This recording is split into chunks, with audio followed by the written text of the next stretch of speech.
आइए बताता हूँ इनके खर्चे। शुरुआत होती है 1,24,000 रूपए प्रति माह की बेसिक सैलरी से। लेकिन ये सिर्फ शुरुआत है। अपने इलाके के लोगों से मिलने जुलने के नाम पर हर महीने 87,000 रूपए अलग से मिलते हैं। कागज, कलम और स्टाफ के नाम पर 75,000 रूपए का ऑफिस खर्च मिलता है। संसद सत्र के दौरान सिर्फ मौजूद रहने के लिए 2,500 रूपए हर दिन दिए जाते हैं। और एक बार सांसद बन गए तो रिटायरमेंट के बाद 31,000 रूपए महीना पेंशन तय है। अब कैश से आगे बढ़िए और मुफ्त की सुविधाएं देखिए। दिल्ली के पॉश इलाके में फ्री घर, जिसकी वैल्यू कम से कम 1 लाख रुपए महीना है। साल की 34 डोमेस्टिक फ्लाइट्स मुफ्त, चाहे खुद जाएं या परिवार को ले जाएं। फर्स्ट क्लास एसी में अनलिमिटेड ट्रेन यात्रा, 1 पैसा नहीं। हर साल 50,000 यूनिट बिजली और 4,000 किलोलीटर पानी मुफ्त और पूरे परिवार का ताउम्र फ्री इलाज। संसद का हर 1 मिनट करीब 2.5 लाख रुपए का होता है और जब हंगामे में एक दिन बर्बाद होता है तो लगभग 9 करोड़ रुपए सीधे नाली में चले जाते हैं। अब पूरा जोड़ देखिए, एक सांसद पर सालाना खर्च लगभग 55 लाख रुपए बैठता है। संसद चलाने का कुल सालाना खर्च करीब 1,819 करोड़ रुपए तक पहुंच जाता है। अब जरा ठंडे दिमाग से सोचिए, जब एक सांसद को 1,24,000 रूपए की बेसिक सैलरी मिल रही है तो क्या वो अपना बिजली, पानी और इंटरनेट का बिल खुद नहीं भर सकते? क्या जनता का पैसा इन बुनियादी चीजों पर खर्च होना जरूरी है? सच्चाई ये है कि जो नेता 1 लाख रुपए महीने के सरकारी बंगले,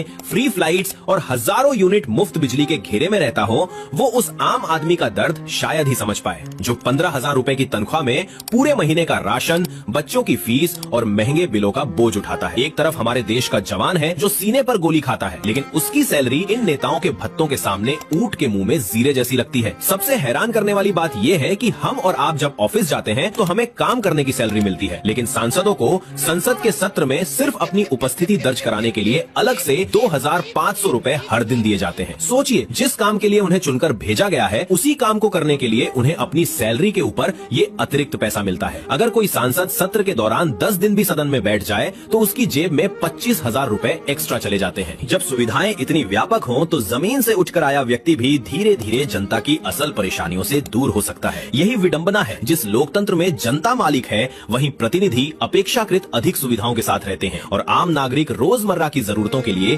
संघर्ष करता है।